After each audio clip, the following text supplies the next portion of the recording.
All righty. I've heard RJ speak a few times. I've been following him on Facebook for a while, but I don't think I've heard him share the way he plans to share tonight.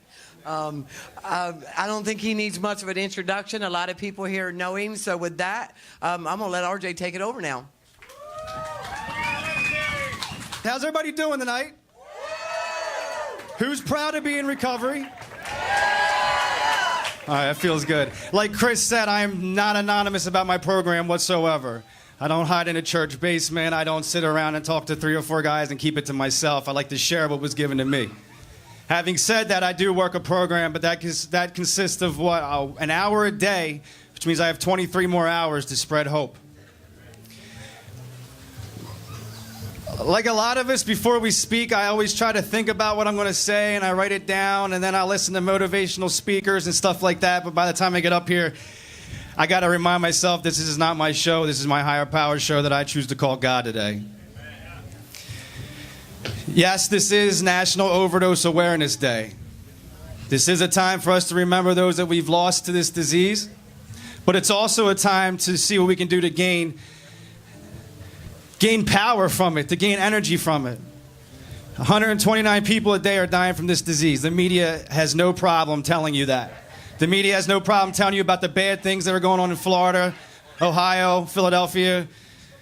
The epidemic is their favorite word. My favorite word is solution. My favorite word is that hope is alive as long as you use the footwork to make it happen. You can have hope all day long. I laid in bed for hours and days hoping the dope dealer would call me and say he was good. I got my ass up and I went and I walked hours and hours of doing whatever I had to do, from selling my body to selling grandmom's jewelry. Whatever it was, I did what I had to do. And now you all, despite the weather tonight, came out and did what you had to do to show your recovery and show people there's hope. I asked this event to be filmed for one reason. The reason is I don't want it to stop tonight.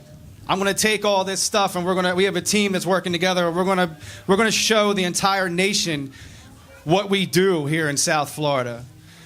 That you can recover anywhere you are. You are where you take yourself. When I was 6 years old, I aspired to be a police officer. I'm sorry, I know that word makes a lot of you uncomfortable. I aspired to be a police officer at 6 years old. That was my lifelong dream. I was going to do that. At 10 years old, I was going to be Darren Dalton, Jose Canseco. That shows my age.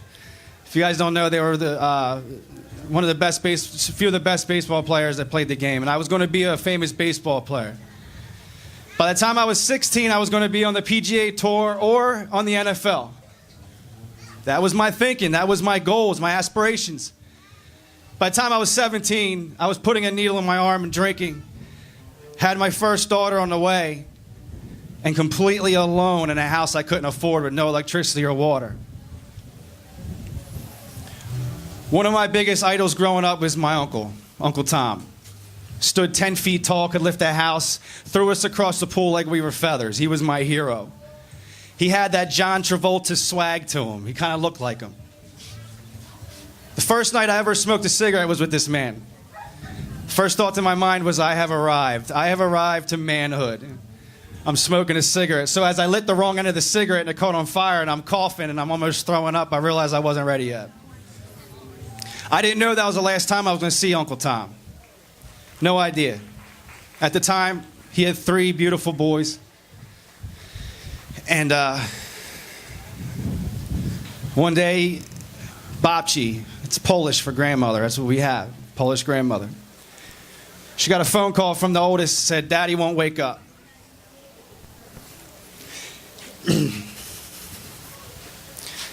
Daddy won't wake up and we're hungry. It's been a few hours, babci, can you come? She didn't know she was walking in on the worst nightmare of her life. See her son on the bed. The sad part is, I didn't know till 10 years later it was because of a drug overdose. It was a secret forever. No one knows. No one knew that he was this hero who could do anything. Died of a disease that we thought was from diabetes. Turns out it was Oxycontin. Thing is, I never changed my perception of Uncle Tom when I found out what he died from. I remembered him for being 10 feet tall. I remembered him for being my hero, the guy who would throw us 20 feet in the air in the pool. Today, I walk with a purpose. They say, trudge the road to happy destiny. If you don't know what trudge means, it means walk with a purpose. So for everyone that we've lost out there, everyone that we feel like they may have passed in vain, it is completely up to us to change that. If you know me, I'm constantly on Facebook. I'm constantly on Instagram. My trudge, my purpose, my passion is to be a good father to my kids, to be a good husband to my beautiful wife, to be a good sponsor, to be a good son, to give my mother the biggest gift that a lot of moms don't get to have anymore is 1, sleep, 2, trust, and most importantly, a phone call saying I'm okay. The one thing that we've stole from our families for years and years and years wasn't the money, it wasn't the jewelry, it was the serenity in their life. The little boy and the little girl that they raised, they're sitting at home and they know their kid is homeless somewhere. They know their kid is somewhere putting a needle in her arm. Meanwhile, they sit back and they watch the news and all they're talking about is death, death, death. Why aren't we talking about how many people recover every day? Like I said, 129 people pass every day. They do not have to die in vain.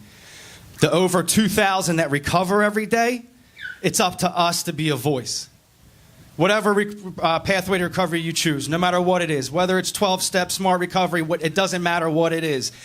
You stay true to your traditions, but don't waste the next 23 hours of your life keeping it to yourself. None of you will know unless you sit in a room with me about my program, because it's none of your business. But what I take with me after that is everyone's business. I am so proud of who I am today, and we need to drop the stigma of who we are. There's senators and judges out there, district attorneys who are all in recovery, but no one knows because they won't say it. There's CEOs with kids dying in the bedrooms, $4 million houses, but nobody knows because they won't speak up. We're not junkies. We're not deadbeats. We've been called that. We've been called whores, sluts, deadbeats, losers. You hear that enough, you start believing it. Every single one of you are capable of doing exactly what you want to be. I think my NFL shot's over. And I probably will never be a police officer, but I'll stand by them. I'll tell them that prison isn't the answer and treatment is. And if treatment's not an option, then a recovering alcoholic is. I am very honored of where I am in my life today, and I'm grateful. Like Chris said, I'm grateful for everybody in my life, especially a man who came here tonight, David Zide. I don't know if you know him, but he has become one of my best friends, and we work side by side together at Reliance in North Palm, and it's an honor. They believe in me. They let me go anywhere I want in the country to speak and tell my story. I think I'm in, 4 states next month. My wife isn't happy about it, but she believes in me. A lot of you believe in me. Next month, the last time I was in the state of Delaware, I left with a warrant. The last time I was actively using in Delaware, I left with a warrant. September 10th, I get to go and I stand side by side with the Senator Biden and the mayor of Wilmington, Delaware, talking about a solution.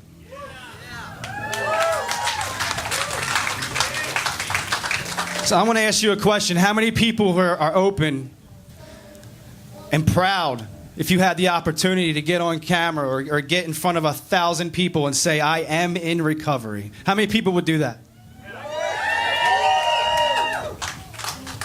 Good, because I'm about to blow you all up tonight on social media. Now, I want to thank also the Palm Beach Post for coming out. A woman by the name of Christina, was with me the day that me and a few of my friends went down to Lake Worth and we protested in front of the house that some people were passing away, and we shut down 7 of those houses in one day. She didn't write about how corrupt those houses were. She was writing about how people in recovery were taking back their city, and how people in recovery weren't standing for the BS, that they were standing up for themselves, and they're trying to change the stigma. If you want to talk about the epidemic, watch the news. If you want to talk about a solution, come see me. Come see the hundreds of people here in recovery that believe that this works and are living examples that this works. I don't know what your higher powers are. It's none of my business, but mine's a damn good one. And I wake up every single morning, and the last thing I have to do is wonder who I'm going to rob, lie, steal, or cheat on. It's what shirt to wear because my closet's full when I do laundry. It's what shoes to wear with what suit I'm wearing. Like the last time I wore a suit was either for court or to attend somebody's funeral. My mom was planning my funeral before I decided to give up and buy into this program, into anything, really. All my hope was lost. I completely gave up on myself because everyone else around me, in my eyes, did as well. My only friends were the friends in recovery, so I had to hide my addiction. And you know how good we do that. 40 pounds underweight, looking in the mirror, swearing we look excellent. Wondering when the next Vogue is going to come and call me for a photo shoot.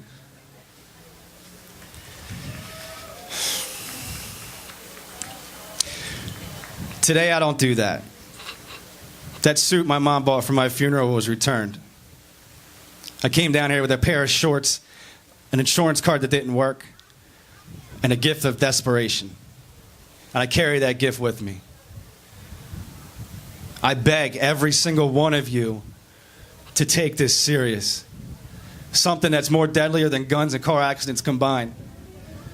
And it's hard to tell you that because I know when I was in active addiction, death did not scare me whatsoever. I was at a point to where if you gave me the option to die, I was taking it. Because if I had to live one more day the way I was, the person I became, from altar boy to homeless on the street stealing from the people I loved, I'd much rather be dead.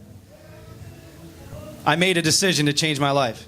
I made a decision to stop being a grumpy, miserable, egotistically ran jerk. I put down the guns and I sat there and I said, listen, I'll do whatever it takes. You're flying 1,200 miles away from your family and from your kids. And I said, I ain't much of a dad, so I don't know what more I'm doing here. I came down here with a fresh canvas and it was up to me to figure out what I wanted to paint on it. I didn't take my recovery serious for a while. And I slowly started doing the exact same things I did when I was shooting heroin or drinking alcohol. If you really want to change your life, if you really want to pursue and accomplish everything you've ever dreamed of, I'm telling you, I'm promising you right now, you can accomplish it. If it's college, you're going back. My wife failed out of college 3 times. She's now going back, and she's almost a full-time college student again with 2.5 years sober. Everybody can be anything you want to be. Trudge the road to happy destiny. Find your purpose. I say this every time because I believe in it with my every being, that Mark Twain said, the 2 most important days of your life is the day you were born and the day you find out why. I found out why. You need to find out why. Drop the victim role and be the survivor, because that's what we are. Yeah, we're stigmatized. We don't have chemo like cancer. We don't have insulin like diabetes, but we got each other. We got each other all day, all night. And if we do it on a daily basis, you rack up some time, you rack up some promises, you rack up some more responsibilities, and your life is beyond your wildest dreams. So you're going to buy into these?